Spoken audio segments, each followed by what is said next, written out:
Coming up on this Tuesday edition of Daybreak, President Park Geun-hye, who last week said reunification would be like hitting a jackpot, reiterates that a unified Korea with its abundant resources would become a global economic powerhouse.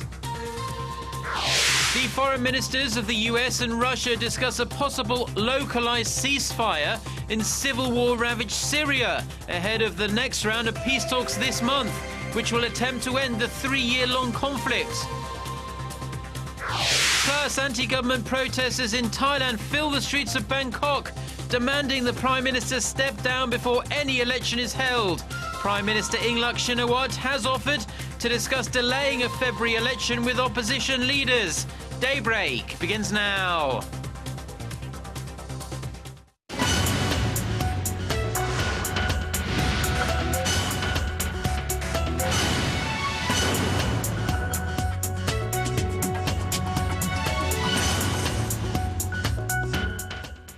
You're watching Daybreak on Tuesday, January 14th. I'm Choi Yusan in Seoul.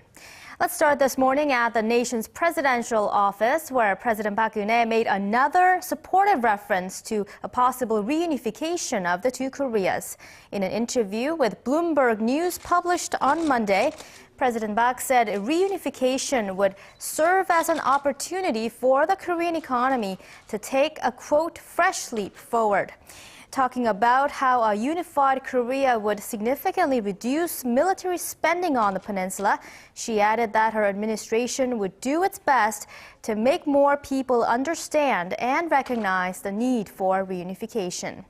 The article then introduced the president's plans to launch a campaign to promote opportunities from merging South Korea's capital and technology and the North's human and natural resources. And for more on the prospects of a unified Korea in the first of our 3-part series on reunification, our Hwang Sung-hee takes a closer look at how, despite the high price tag, reunification would benefit both Koreas. For now, I am against reunification. Other than mandatory military service, nothing really affects me, so I have no interest. Realistically speaking, I oppose reunification for now. A recent poll conducted by the Chosun Ilbo shows only 2 out of 10 South Koreans are supportive of a reunified Korea. Most in South Korea say that reunification will just add to Seoul's economic burden. And in fact, a reunified Korea does come with a hefty price tag. Figures released by the Korea Institute for National Unification show that the process of bringing the two Koreas together would cost South Korea an estimated $3.5 trillion. But President Park Geun-hye thinks reunification would be worth it. 저는 한마디로 통일은 대박이다. 이렇게 생각을 합니다. A recent study shows reunification would fuel Korea's economic growth, making it the world's 5th most advanced economy by 2050, with a gross domestic product of $6.5 trillion. With South Korea's technology and North Korea's young population, a reunified Korea's per capita gross national income would increase from the current $23,000 in South Korea to more than $80,000 in 2050. But all this would be possible only under a gradual, peaceful reunification.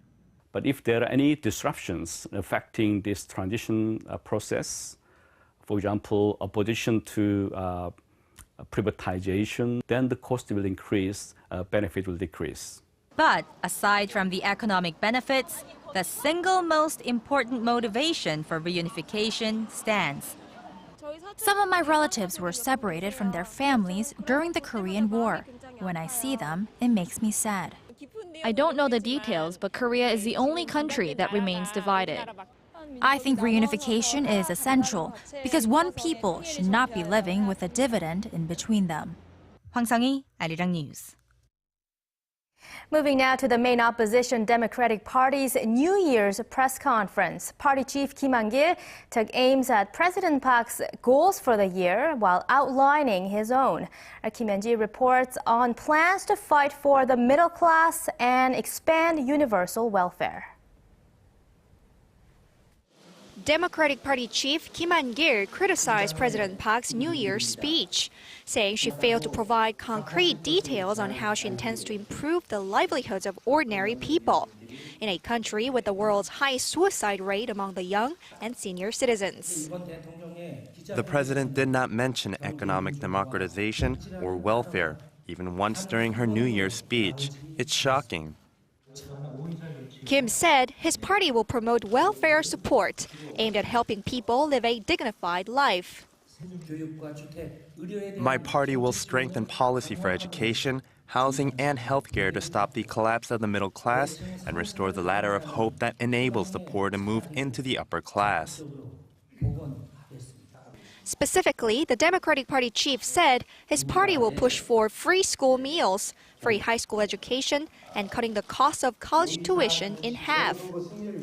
He added that he and his party will work toward putting a cap on rental prices, including jeonse, which requires that a large lump sum deposit be paid up front and is returned in full at the end of the rental period.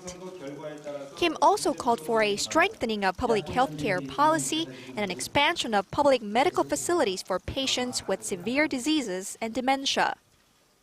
He stressed that the party will oppose any attempt by the government to privatize health care or railway services. He also said he welcomed President Park's concept of reunification as a jackpot for the two Koreas, but stressed that the government must be sure to take practical steps to improve inter-Korean relations and prepare for a gradual and peaceful reunification with North Korea. Targeting the local elections in June, the Democratic Party leader vowed to overcome the factionalism within his party and respond quickly to the public's demands. To break a long-standing deadlock in Parliament, he pledged to push for an independent investigation into the alleged illegal electioneering by state institutions in 2012. Kim Hyun-ji, Arirang News. Hot on the heels of ex-NBA player Dennis Rodman's trip to Pyongyang, a former Japanese pro wrestler turned opposition lawmaker has traveled to the north for a 4-day visit. Our Kim Hyun-bin has more. Japanese lawmaker Antonio Inoki arrived in Pyongyang via Beijing on Monday for his second visit to the reclusive country in as many months. While the details of Inoki's itinerary were not released, he is scheduled to hold talks with senior officials from the Workers' Party of Korea. During his last visit in November, he met with Hwang Sung-hee, the once powerful uncle of Kim Jong-un, making him the last known foreign political figure to talk with Chang before his execution in December. So why another visit by Inoki, who's considered a wrestling legend in his home country of Japan? And why now? Experts say the North is trying to emerge from its isolated state through sports diplomacy. However, the regime remains closed off to exchanges with its South Korean counterparts. North Korea recently rejected Seoul's request to hold reunions for families separated by the Korean War, but agreed to hold talks to enhance systematic procedures at the Kaesong Industrial Complex. A radio frequency identification system that will make it easier for South Korean workers to cross back and forth across the border is scheduled for completion sometime this week. We are scheduled to run a test trial for the first 2 weeks, fix any problems, and by the end of this month, it should be operational. Many experts say North Korea is seeking the right time to stir up tensions again. That time may just be late next month, when 2 months of joint Korea-U.S. military exercises are to begin. Kim Hyun-bin, Arirang News. After a months-long tug-of-war, South Korea and the United States have finally settled on a new cost-sharing agreement for the stationing of U.S. troops here in Korea. But some are questioning whether this was the best Seoul could do. Our Hyundai reports. $866.6 million. That is the amount South Korea will pay this year to keep the more than 28,000 U.S. troops on the Korean peninsula. Seoul's foreign ministry says this was a successful deal, as Washington has settled on an amount that's $75 million less than what it initially wanted, despite automatic spending cuts known as the sequester that have slashed the military's budget.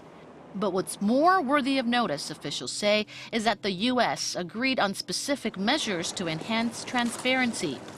Washington had long been criticized by the South Korean public for not revealing how defense costs were spent. A new monitoring system will be set up that'll effectively track shared military expenditures, and the two sides will be required to submit annual spending reports to the Korea-U.S. Integrated Defense Dialogue, better known as KIDD. The U.S. will also report defense cost outlays on the peninsula to the Korean parliament. We have made an effort to produce a reasonable outcome that's acceptable to the parliament and the people, taking into account the stationing conditions for the U.S. troops, as well as our government's financial capacity. But some are critical of the deal, saying it has left several long-standing issues unresolved. They point out that Washington is not keeping its promise to shoulder the cost of relocating the main U.S. military base from Seoul to Pyeongtaek in 2016. Instead, they seem to be amassing a large amount of money and asking for more, but it's not clear how much has gone to the Pyeongtaek relocation. The deal will be taken to the parliament in early February for ratification. But amid such divided opinions, it looks like it won't necessarily be smooth sailing. Hyundai, Arirang News.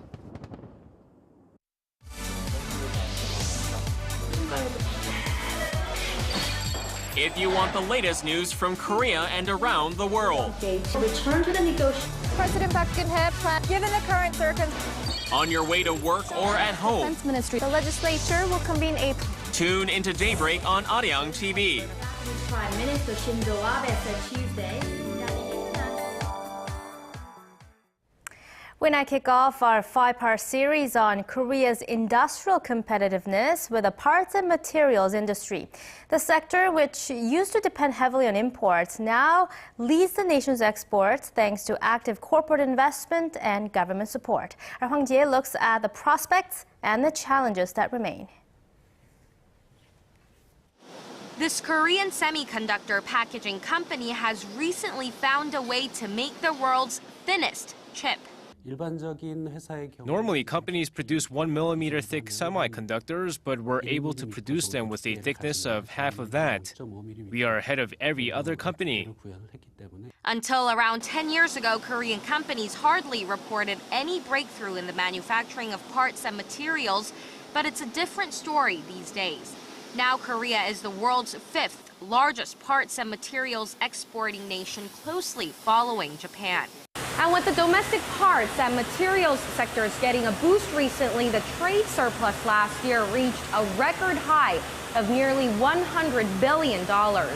That is nearly 40 times larger than the sector's trade surplus recorded in 2001. Exports of parts and materials currently take up almost half of the nation's overall exports. Experts say the improving competitive edge of Korea's finished goods are also helping the parts and materials sectors. The rise in exports of products like television, mobile phones, automobiles, and machinery have pushed up demand for key components of those goods. The Seoul government is determined to make Korea the world's 4th largest exporter of parts and materials by 2020, surpassing Japan and more than doubling the sector's trade surplus to $250 billion. While the nation has made a leap forward in manufacturing parts, it still lags behind in developing new materials. The problem is Korea is far behind Japan in the area of new materials, while China is catching up fast in making parts. To narrow the gap with Japan, the government has promised to pour $280 million into the local industry every year until 2025. Hwang Sung-hee, Arirang News. It appears the Korean economy is becoming even more dependent on its two biggest conglomerates, Samsung and Hyundai Motor. Data released by Chaebol.com shows the combined operating profit of the two conglomerates accounted for more than 30% of that of all Korean companies for the first time in 2012. Samsung accounted for about 21%, while Hyundai Motor took up about 9%. Experts have raised concerns the country's heavy reliance on a few business giants could pose risks for the overall economy during the time of a crisis. Responding to the report, Finance Minister Hyun Oh-seok said the government is analyzing the level of economic concentration of Samsung and Hyundai. Good news for Korean consumers looking for bargains on their favorite imported products. The Finance Ministry says that the price of foreign brand import clothing, cosmetics, and watches will drop by as much as 50% here in Korea as early as March. It says the move to enhance competition among importers will include the promotion of parallel imports to root out monopolies which are blamed for excessively high import costs. Parallel imports refer to the import of goods outside distribution channels that own exclusive sales rights in a nation. The United States and Russia are calling for the warring sides in Syria's civil war to let humanitarian aid flow and enforce local ceasefires. Meeting in Paris Monday, U.S. Secretary of State John Kerry, Russian Foreign Minister Sergei Lavrov, and UN envoy for Syria, Lakhdar Brahimi, talked about the possibility of trying to encourage all sides to lay down their arms for a while. Kerry suggested a localized ceasefire beginning with Aleppo. The talks, which come ahead of the next round of peace talks for Syria in Geneva this month, also touched on the possibility of prisoner exchanges, as well as opening humanitarian access to besieged areas.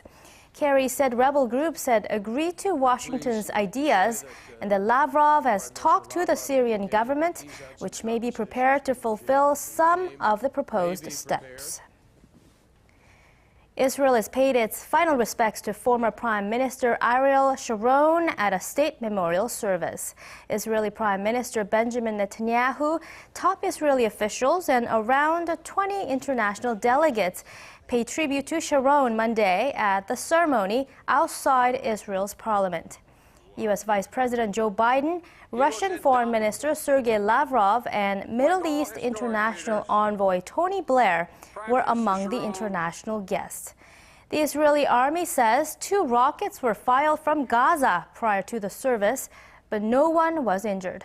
Sharon was later buried on a family ranch in the southern part of the Negev desert close to Gaza. Sharon, who died on Saturday at the age of 85 after spending 8 years in coma, is remembered as a hero at home, but seen by many Arabs as a war criminal. In Thailand, the country's under-fire Prime Minister Yingluck Shinawatra has invited opposition leaders to discuss possibly delaying a snap election set for February 2nd. Her proposal came as protesters calling for her resignation shut down Bangkok on Monday. Connie Kim has the details. In a planned protest to overthrow embattled Prime Minister Yingluck Shinawatra, about 50,000 protesters blocked major intersections in the capital city of Bangkok on Monday. Protesters said they will also cut off electricity and water supplies to some government offices. The People's Democratic Reform Committee protest group is behind Monday's Bangkok shutdown. They are demanding that an appointed government run the country and a cancellation of February elections, which Yingluck's ruling party are almost certain to win. They say the current leader is only a proxy for her brother, exiled former Prime Minister Thaksin Shinawatra, who was ousted by the military in 2006. 140 schools were closed on the first day of the demonstrations Monday, along with dozens of hospitals, hotels, and fire stations. The government has beefed up security, stationing about 20,000 police and military personnel in and around the capital. So far, the protests have been without violence. Ahead of the planned shutdown, protesters on Sunday, led by head protest leader Suthep Thaugsuban, started blocking major intersections in the capital to create traffic jams where an estimated 700,000 vehicles pass through on a daily basis. Things turned violent when unknown gunmen opened fire on a group of anti-government protesters at a rally site in Bangkok. At least 7 people were injured. Protest leader Suthep said the rallies will continue unless Prime Minister Yingluck steps down. We cannot compromise on any offers. This is non-negotiable. So if we lose this fight, then we lose. If we win, then we win. There's no win-win for both sides. The army and the police have expressed concerns of escalating violence that could lead to a coup attempt. Since the protests began in October, 8 people have died and 470 have been injured in street violence. Connie Kim, Arirang News.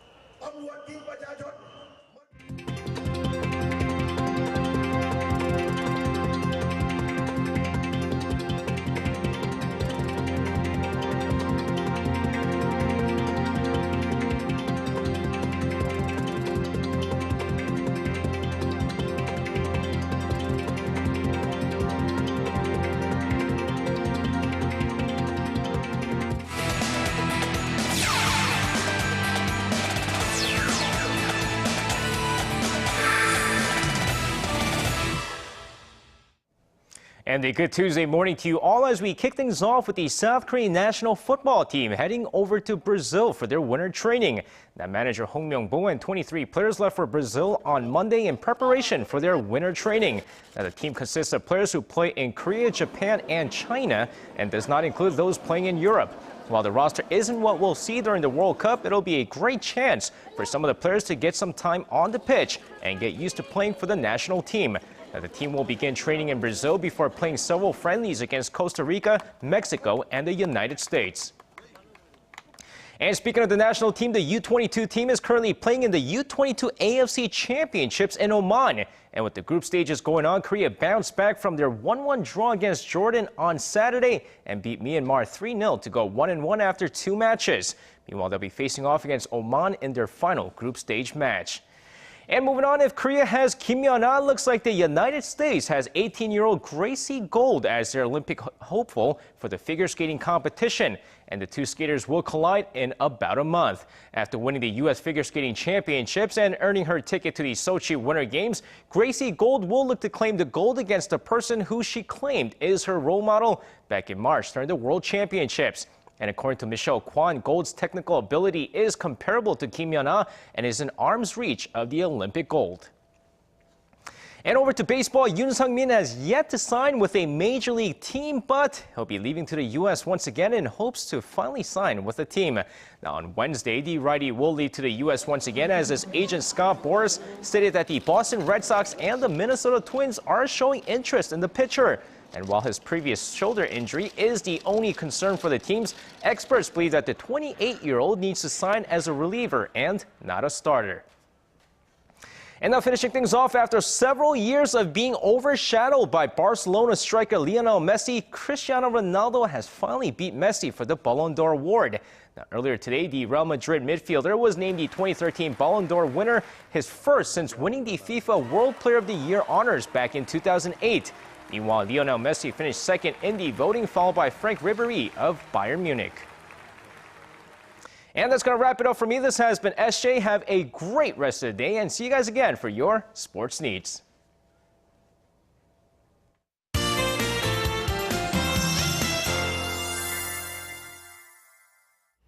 Good Tuesday morning. Well, it's another cold day, but it should be slightly warmer than yesterday. But morning low in Seoul is at -8 degrees Celsius, and the whole nation should have 2 to 3 degrees higher afternoon highs under mostly to partly sunny skies. But cold wave advisories are still in effect in the most parts of inland regions, and cold wave warning is in place for some parts of Gangwon-do and Gyeongsangbuk-do. And dry air advisor has been upgraded to dry air warning in the regions in the southeast. So please stay hydrated and be cautious when handling fires. And it looks like the cold and flu activity level will be extremely high today. So be sure to take extra care of yourself not to get sick.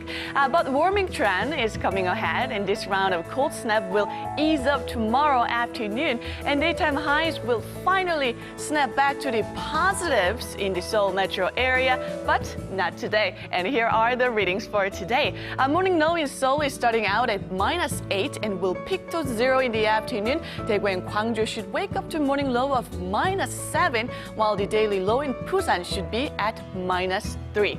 Now for other regions, it looks like Jeju will top out at 5, and daily high in Daejeon and Dokdo will get up to 1 and -1, while the top temperature in Kumgangsan Mountain will be at -8. Now that's all for now, and hope you have a wonderful day.